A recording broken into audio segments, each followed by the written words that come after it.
pessoas. Abra sua Bíblia, por favor. A espada de dois gumes em 1 Timóteo, capítulo número 3. Timóteo, você sabe, era um jovem pregador, muito jovem, muito intimidado com as questões de Paulo.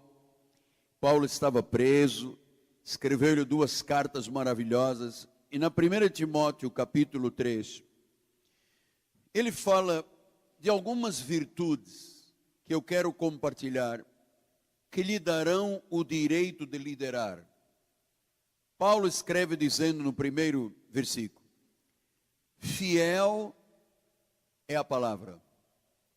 Irmãos amados, não existe nenhuma outra palavra com a fidelidade, a precisão da Bíblia Sagrada. Ela é viva, ela é eficaz, ela é mais cortante que uma espada de 2 gumes. Ela penetra até o ponto de separar a carne, a alma do espírito, e diz que ela vai até onde precisa de ser discernidos os intentos do coração. Que palavra!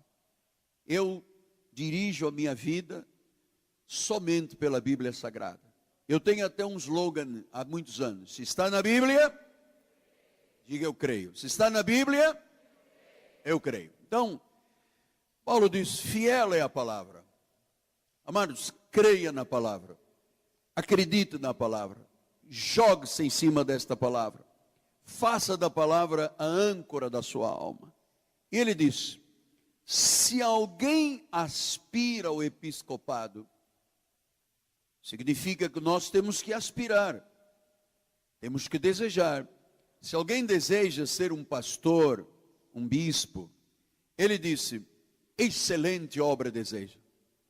Eu já lhe disse aqui que o ministério é a profissão mais recompensadora que existe, mas é também a mais difícil do mundo.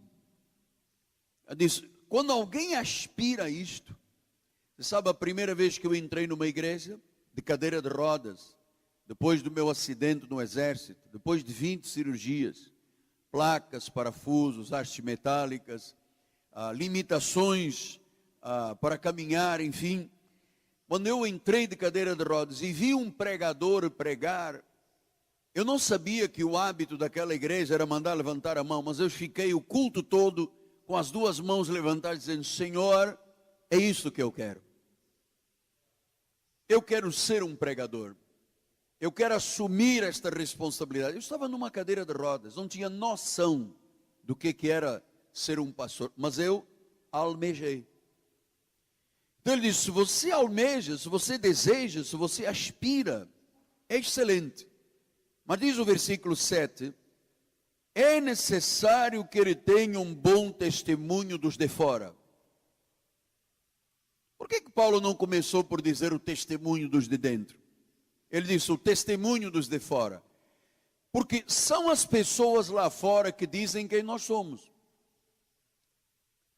São as pessoas, colegas de trabalho, os vizinhos, os amigos. São estes que vão dizer quem nós somos. Porque os da casa são suspeitos. Se você perguntar à minha esposa, o apóstolo é bom? Ela vai dizer, é. Se você perguntar a bispo é bom, eu vou dizer, maravilhosa. Mas nós da casa é uma coisa. Agora, dos de fora, daqueles que põem o dedo na nossa vida, daqueles que nos criticam, daqueles que nos julgam, que tem que ter um bom testemunho dos de fora, a fim de não cair no opróbrio, no laço do diabo. Olha agora para mim, que é mais importante do que eu lhe vou dizer, a última mensagem. Eu tenho visto ao longo desses 38 anos, 35 anos e meio de consagrado, eu tenho visto muitos pregadores e líderes caírem no opróbrio, na vergonha e no laço do diabo. Então nós vamos discutir isto agora, nesses próximos minutos.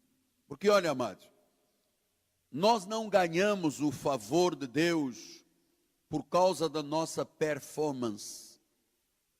Deus já nos garantiu o seu favor independentemente da minha ou da sua atividade, da sua performance. Todos nós estamos aqui por causa do favor de Deus, por causa da graça do Senhor. Agora, com as pessoas é diferente.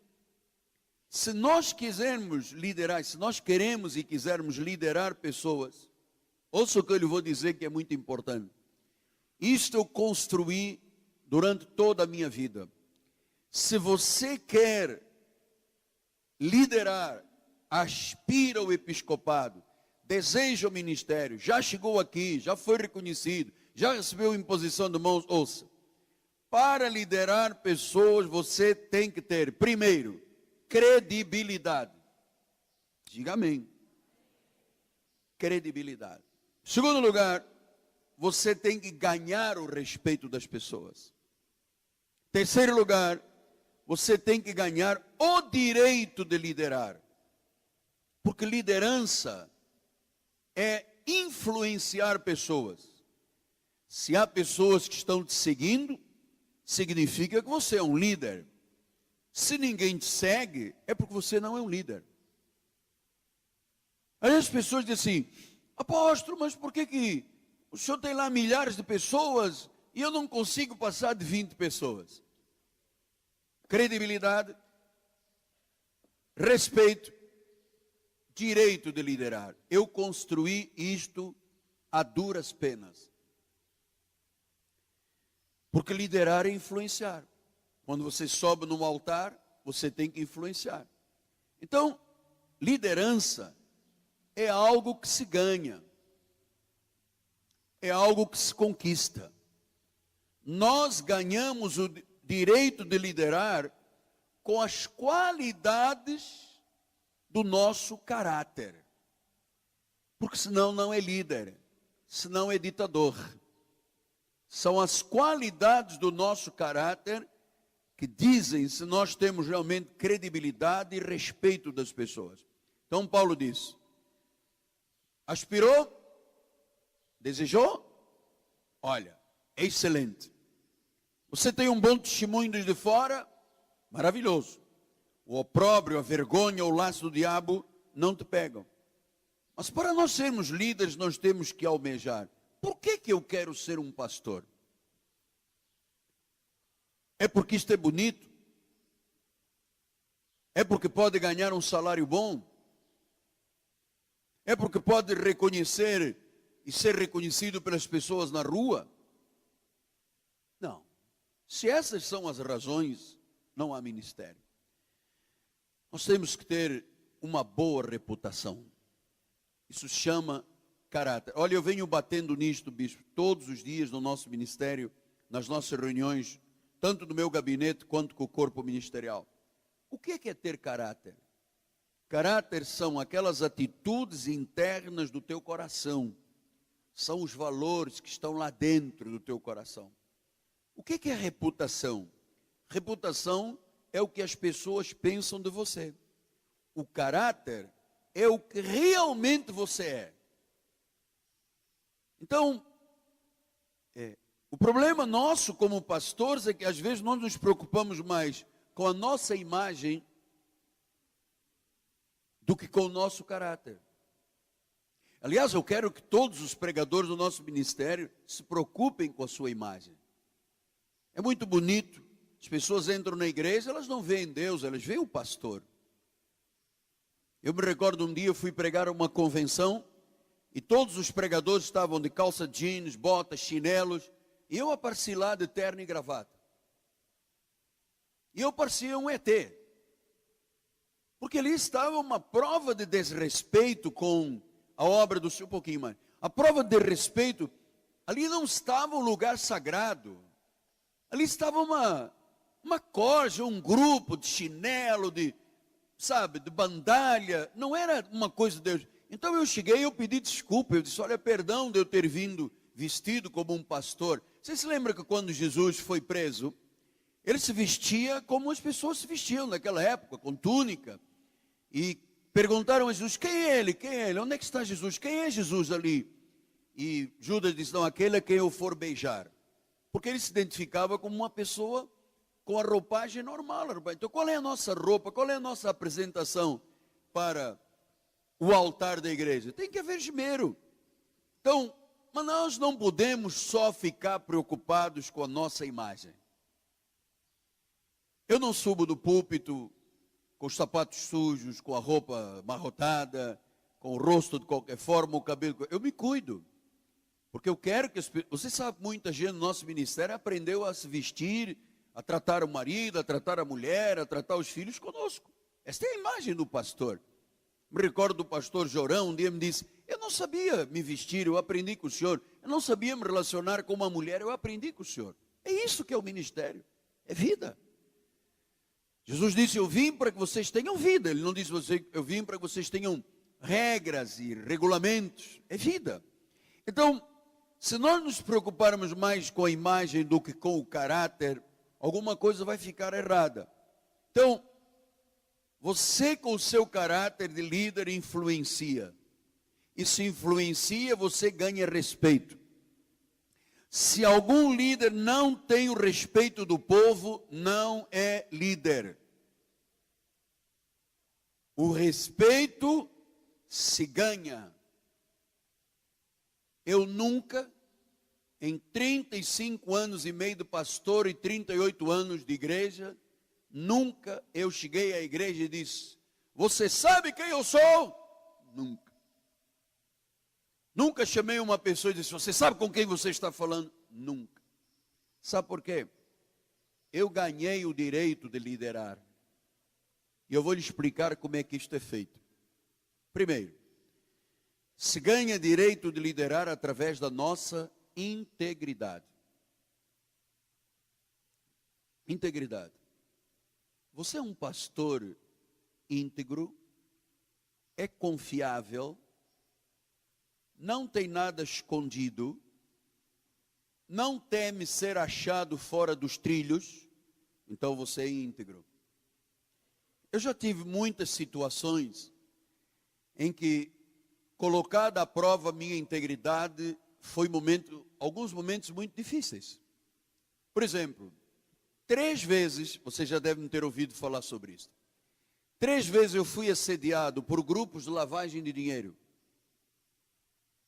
No Rio de Janeiro e no Brasil, os grandes grupos de tráfico de drogas, de diamantes, de dinheiro, de lavagem, de corrupção, usam as igrejas para lavar o dinheiro. A igreja não tem imposto, não paga imposto de renda, eles injetam o dinheiro, depois o pastor faz um acordo de gaveta.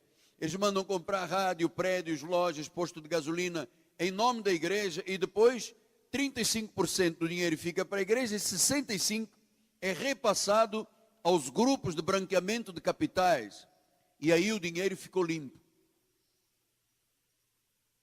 3 vezes, 2 no meu gabinete, uma por telefone, um grupo de advogados bem vestidos, sapato de cromo alemão, terno da Hugo Boss, chegaram e disseram, nós viemos aqui lhe proporcionar ilimitadamente. Que o senhor quiser, a quantia que o senhor quiser, basta que faça um contrato de gaveta conosco. Eu disse, não quero. E eles disseram, mas apóstolo, mas a igreja tal recebeu. Mas a outra que ela recebe. Mas aquela também recebe. Eu falei, mas eu não sou aquela nem aquele. Eu sou de Jesus. E eu me recordo que entre esse grupo de advogados vinha um que era diácono de uma igreja batista. E ele falou assim, o senhor é burro. Não aceitar o dinheiro. Eu falei, não, eu não sou burro. Eu sou ovelha. Eu não quero, daqui a uns anos, meus filhos, meus netos me dizerem, puxa, o papai ou o vovô se meteu aí numa corriola de corrupção. Então, Provérbios 10, 9 diz isso. Olha lá. Quem anda em integridade, ouça, guarde isto para o resto da sua vida. Anda seguro. Você sabe que eu ando na rua sozinho? Eu ando no shopping sozinho. Eu não ando com 4 homens armados à minha volta. E já recebi um atentado. A Igreja Universal tentou me matar. Deram mais de 100 tiros no carro. Mas eu Nunca tive medo de barba de ninguém, nunca tive medo de templo de Salomão de ninguém, porque eu sei em quem eu creio. Então, andar em integridade, amado, é uma luta. Você sabe quantas mulheres já entraram no meu gabinete para me tentarem? Você sabe quantas pessoas já entraram no meu gabinete tirando batom, sem calcinha, para me tentar? Olha, andar em integridade é andar seguro. Mas o que perverte os seus caminhos? Será o quê? Será o quê? Fala alto. Será o quê? Não dá para esconder. Erro não dá para esconder. Adultério não dá para esconder. Roubo não dá para esconder. Mentira não dá para esconder.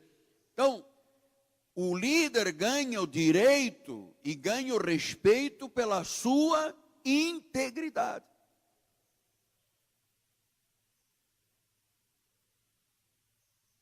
O íntegro é o confiável. Eu vou lhe dizer uma coisa. Eu conheço muitos ministérios, muitos pastores. A maioria deles, eu não colocaria um tostão na mão desses homens. Eu não confiaria um segredo meu a essas pessoas. Porque não são confiáveis. Não são pessoas íntegras. O íntegro anda seguro. Não tem medo de nada. Não tem medo de nada. Segundo lugar, nós ganhamos o respeito e o direito de liderar pela nossa humildade. Olha, amados, todo soberbo sabe que a soberba precede a ruína. A ruína. Ser humilde é muito interessante, porque às vezes as pessoas dizem, aquele irmãozinho é tão humilde, vem com um sapato velho. Não é humildade, não é o sapato, não é a roupa. Disse Provérbios 29, 23, olha lá. A soberba do homem o abaterá, mas o humilde de espírito obterá honra. Por isso é que eu lhe disse, bispo, eu nunca na igreja disse, você sabe com quem está falando? Nunca levantei a voz para ninguém. Quando é preciso alguma coisa, desde o porteiro da igreja, eu chego e digo, Pedro, como está? Abençoado. Ele não era ninguém, o nosso porteiro não era ninguém. Eu fui trabalhando na cabeça dele, ele está estudando advocacia. O meu eletricista da igreja, um dia chamei o eletricista e disse, pô, você é um rapaz novo, bonito, você é um cara inteligente, você vai ficar o resto da vida sendo eletricista da igreja, ganhando R$2.500, você não quer estudar? Ah, mas eu sou de uma família pobre do Nordeste, nós não temos nem sanitário em casa, não temos água. Meu amado, vamos lá, eu vou te ajudar. Se formou, é arquiteto, hoje é professor de uma universidade de urbanismo, é diretor de uma empresa, era o meu eletricista da igreja. Eu lhe ensinei com atos de humildade como é que se obtém a honra. Então, amado, uma pessoa revestida de humildade, ela sempre é exaltada por Deus. Mas o que humilha as pessoas é abatido por Deus. As ovelhas não são nossas. Cada pessoa que Deus traz pertence a Ele. Então, Pedro disse isso, 1 de Pedro 5. Rogo-vos igualmente aos jovens, sede submissos aos que são mais velhos, outros sim, no trato uns com os outros, cingivos com humildade. Olha aí. Porque Deus resiste aos soberbos, contudo aos humildes Ele concede graça. Depois ele diz no versículo 6, humilhai-vos, portanto, sob a poderosa mão de Deus, para que Ele a seu tempo oportuno vos...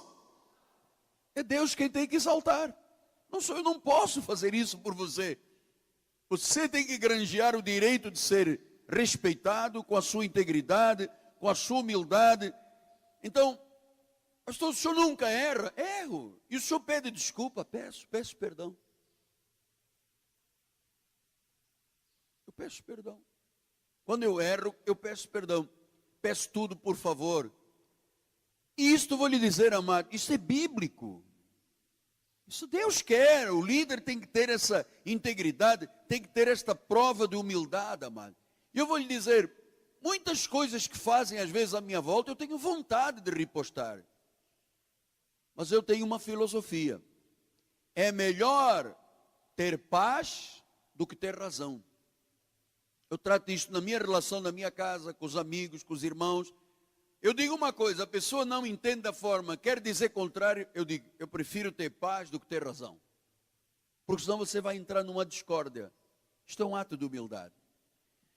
Terceiro lugar, nós ganhamos o direito de liderar as pessoas e de exigir que as pessoas cumpram as regras de Deus pela nossa confiabilidade. Provérbios 25, 14 diz assim: como nuvens e ventos que não trazem chuva, assim é o homem que se gaba de dádivas que não fez. É o vazio. Sabe, é a pessoa que se gaba do que não fez, não tem confiabilidade. Você ganha o direito das pessoas aceitarem a tua liderança pelo teu respeito, pela tua integridade, pela tua humildade, pela tua confiabilidade. Olha o que diz Provérbios 25, 15.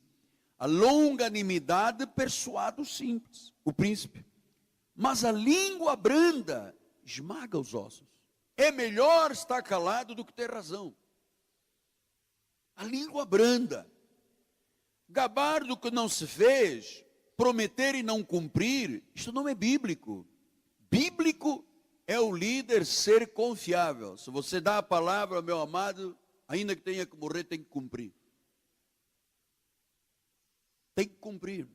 Porque senão você não tem o direito à confiabilidade, as pessoas não são obrigadas a te seguir. Quarto lugar, nós ganhamos o respeito, porque nós sabemos estabelecer prioridades na vida. Provérbios 11, 27 diz assim: quem procura o bem alcança o favor, mas o que corre atrás do mal, este lhe sobrevirá. Então, quem procura o bem alcança o favor. Procurar o bem alcança o favor. Mas se você corre atrás do mal, pastor, então, o senhor está dizendo que a pessoa alcança o favor se procura o bem. Procurar o bem, o que é? É saber priorizar a vida. Olha agora para mim que é mais importante, por favor.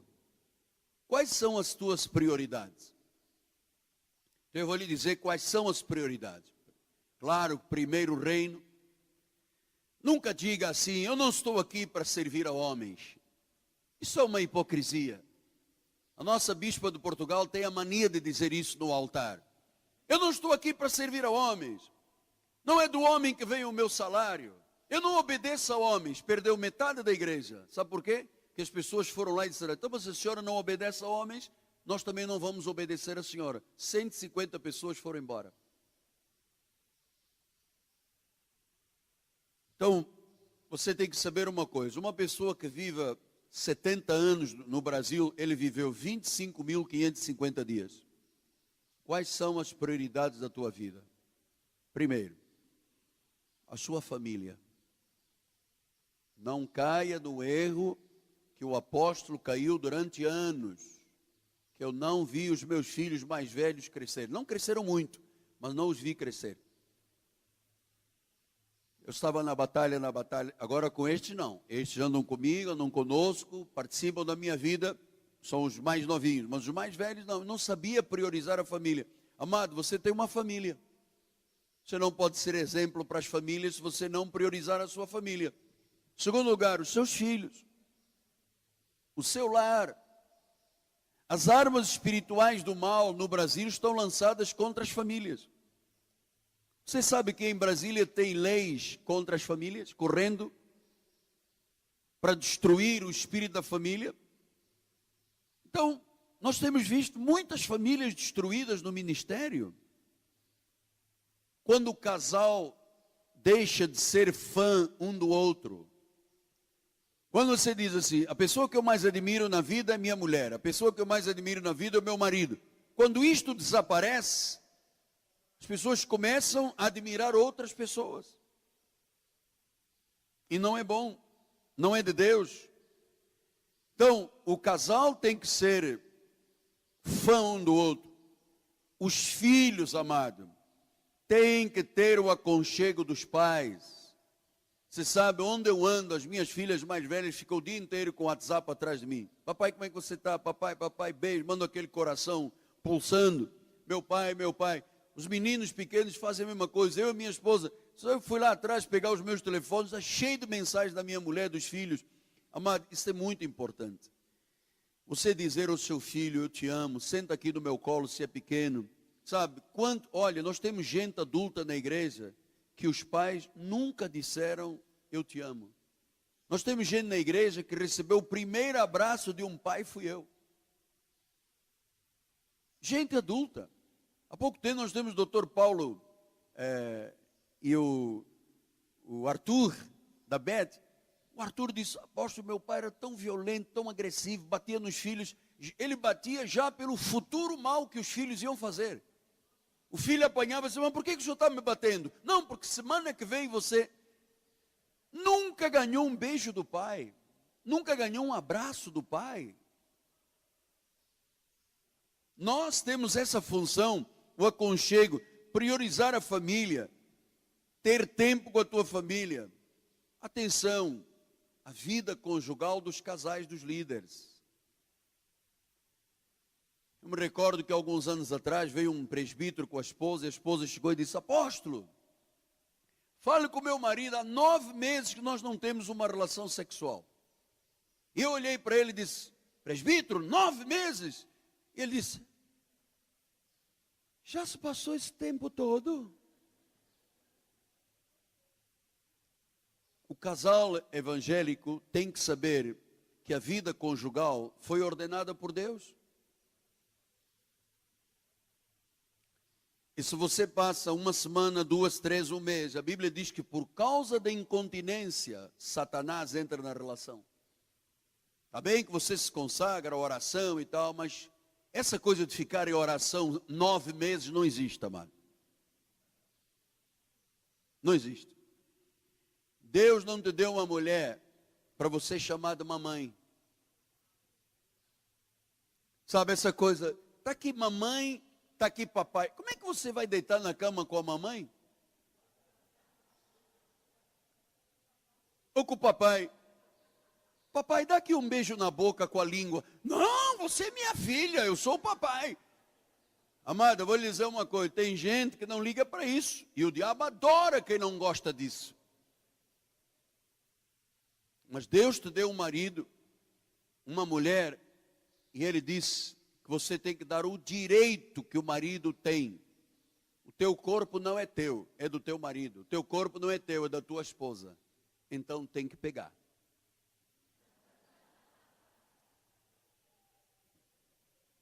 Porque se você não faz, o diabo arma uma cilada em tua vida. Vai botar alguém e você vai dizer, minha mulher não presta, mas eu não, eu sou a tal. E vou dizer um negócio, a história da carochinha contada pelo diabo desde o Éden.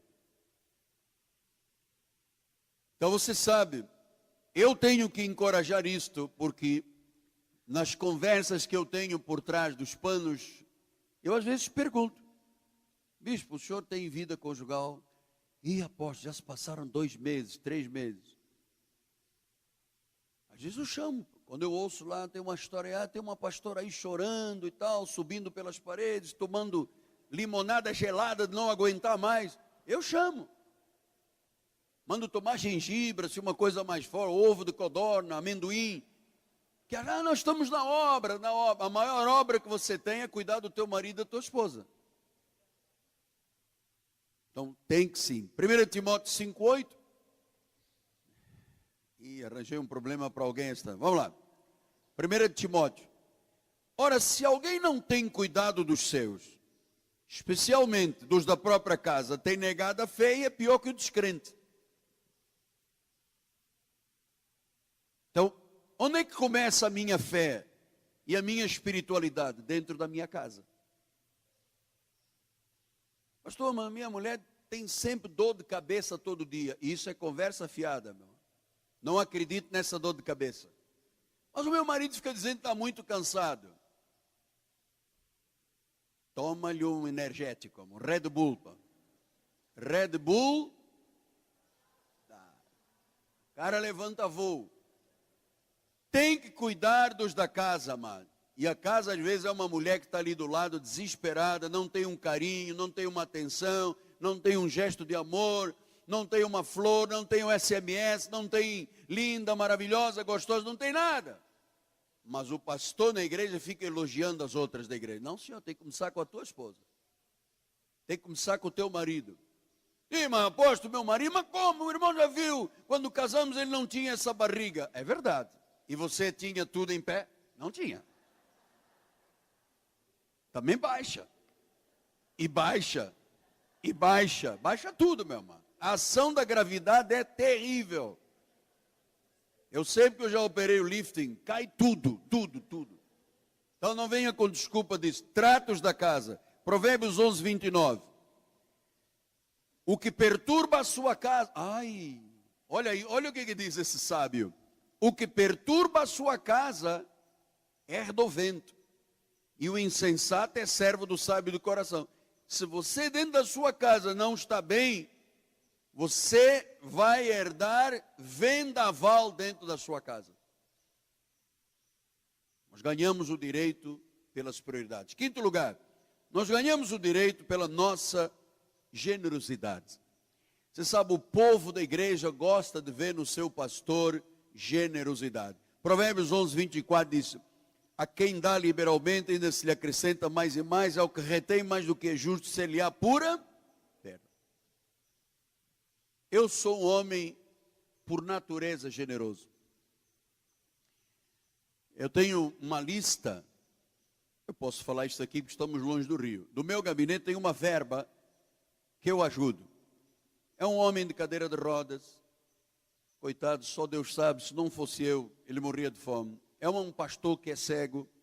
É um evangelista da Assembleia de Deus que um carro bateu contra a parede, cortou-lhe as duas pernas. É uma lista de 10 ou 12 pessoas que eu generosamente digo ao administrador: separa essa verba para estas pessoas. Eu tenho uma pessoa nessa lista, uma portuguesa que era casada com um português. O português morreu há 1 ano e meio e ela me disse: apóstolo, o senhor podia pagar o funeral do meu marido? Eu falei: perfeitamente, a igreja pagou. E desde então eu disse: mas como é? Não, é emprestação. Ela está 1 ano e meio buscando dinheiro para pagar o caixão. 1 ano e meio. E eu às vezes digo assim: puxa, já pagou 20 caixões. Mas eu olho para aquela senhora empobrecida, eu digo: Deus, R$300 para mim não me fazem falta, graças a Deus. E para essa mulher é a vida dela. E às vezes o nosso secretário diz: está lá embaixo, com todo o respeito, a velhinha. Eu disse: manda entregar. Mas já pagou 20 caixões. Manda entregar. A alma generosa, vamos com fé, vamos lá. A alma generosa, se você quer receber alguma coisa na vida, você tem que dar. Se você quer honra, você tem que honrar. Olha Provérbios 11, 25. Olha lá, vamos lá outra vez. Provérbios. A alma generosa prosperará, e quem dá a beber será.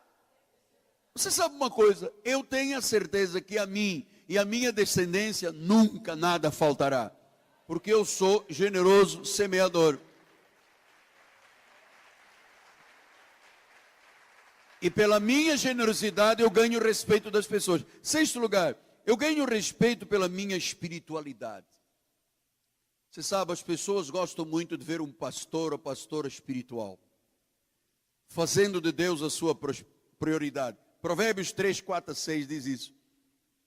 Acharás graça e boa compreensão diante de Deus e dos homens. Confia no Senhor de todo o teu coração. Não te estribes no teu próprio entendimento. Então, amado, o povo gosta, ama ver o seu pastor declarar o seu amor por Deus, a sua confiança. O povo admira o líder que ama a Deus, o líder apaixonado por Cristo. E essa nossa espiritualidade, no nosso ministério, é baseada na revelação da graça. O povo quer ver um pregador com revelação, em linha com o apostolado. Sabe? Um povo que olha o seu pastor e diz: todos os dias eu venho aqui comer pastos verdejantes. Não venho aqui comer palha seca, ou palha pintada de verde, que já serviu há 10 anos, está lá seca no armazém. Não, palha verde, pastos verdejantes. Então, Paulo disse aqui algumas recomendações. 2 Timóteo 1,13. Mantém o padrão das sãs palavras que de mim ouviste, com fé, com amor que está em Cristo. Padrão. Amado, não fuja do padrão. Não venha dizer que Hebreus não foi Paulo que escreveu. Quem é você para dizer que não foi Paulo que escreveu? Todas as recomendações teológicas diz que foi Paulo que escreveu. Não entre na internet atrás do que diz o Crefo não sei quanto, o Benny, não sei. Essa gente já caiu há muito tempo, é lei. Tem zelo, mas não tem conhecimento. Tem o zelo da lei, mas não tem o zelo correto, que é o que eu lhe vim passar nesta convenção. Mantenha o padrão. Não crie, não tente inovar. Nós já damos a madeira para você. Põe agora o teu fogo. 1 Timóteo 6,3. Se alguém ensina outra doutrina e não concorda com as sãs palavras do nosso Senhor Jesus Cristo, com o ensino segundo a piedade, a Eusébia, a graça, o que ele é? Versículo 4. É enfatuado, nada entende, tem mania por questões e contendas e palavras, nasce inveja, provocações, difamações, suspeitas malignas. Versículo 5, altercações sem fim, por homens cuja mente é pervertida, privados da verdade, supondo que a piedade é fonte de lucro. E quem não anda na graça de Deus é pervertido. 1 Timóteo 1, 3 e 4. Quando eu estava de viagem rumo à Macedônia, te roguei que permanecesse ainda em Éfeso, para demonstrar a certas pessoas, a fim de que não ensinem outra doutrina. Versículo 4. Nem se ocupem com fábulas e genealogias sem fim, que promovem discussões, mais discussões do que serviço a Deus na fé. Há um padrão, é a revelação da graça. 2 Timóteo 4, 1. Conjunto perante Deus e Cristo Jesus, que há de julgar vivos e mortos pela manifestação do seu reino. Prega a palavra, insta, quer seja oportuno, quer não, corrige, repreende, exorta com toda a longanimidade, doutrina. Pois haverá tempo que não suportarão a sã doutrina. Pelo contrário, cercar-se-ão de mestres segundo as suas próprias cobiças, como que sentindo coceira nos ouvidos. Se recusarão a dar ouvidos à verdade. Olha o momento que nós estamos vivendo. Entregando-se a fábulas. Versículo 5. Tu, porém, agora é para você, ser sóbrio em todas as coisas. Suporta as aflições. O ministério tem aflições, amado. Faz o trabalho do evangelista. Cumpre cabalmente o teu ministério. Então, eu deixei estas recomendações durante o dia. Alguns anotaram, outros não, gravaram no coração, na mente, outros vão ver nas gravações. E eu queria deixar uma palavra de profecia, que eu esta madrugada pedi a Deus, conforme eu tenho feito em todos os lugares que eu vou, nestes últimos tempos. Eu tenho dito, Senhor, quais são as necessidades prementes de pessoas que vão estar na convenção e que precisam, depois de tudo isso que ouviram, uma palavra que seja a força do seu coração. E Deus me deu Zacarias 4. Olha lá, Zacarias 4, versículos 1 a 7. Não está aí? Eu vou à minha Bíblia. Vamos lá. Ah, não pode estar, porque Deus me deu esta madrugada. Nem podia estar. Vamos lá, Zacarias, Abacuque, Sofonias, Zacarias, capítulo 4. Eu vou ler. A minha Bíblia está na página 919. Tornou o anjo que falava comigo e me despertou como um homem que é despertado do seu sono. E me perguntou, o que vês? Respondi, olhe, eis um candelabro todo de ouro e um vaso de azeite em cima, com as suas 7 lâmpadas e 7 tubos. um para cada uma das lâmpadas que estão em cima do candelabro. Junto a este, 2 oliveiras, uma à direita do vaso de azeite e outra à esquerda. Então perguntei ao anjo que falava comigo: meu senhor, o que é isto? Respondeu o anjo que falava comigo: não sabes tu o que é isto? Respondi: não, meu senhor. Prosseguiu ele e disse: esta é a palavra do Senhor a Zorobabel. Não por força, nem por poder, mas pelo meu espírito, diz o Senhor dos Exércitos. Olha, não é a tua força que vai resolver essa questão, não é o teu grito, não é a intensidade, mas é pelo Espírito. Quem és tu, ó grande monte? Eu sei que há irmãos esta tarde que chegaram aqui com um grande monte, uma grande dificuldade, um grande problema. E o Senhor manda-lhe dizer: diante do Zorobabel serás uma campina.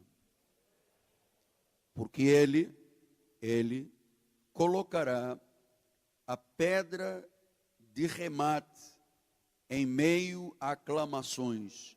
Haja graça e graça para ela.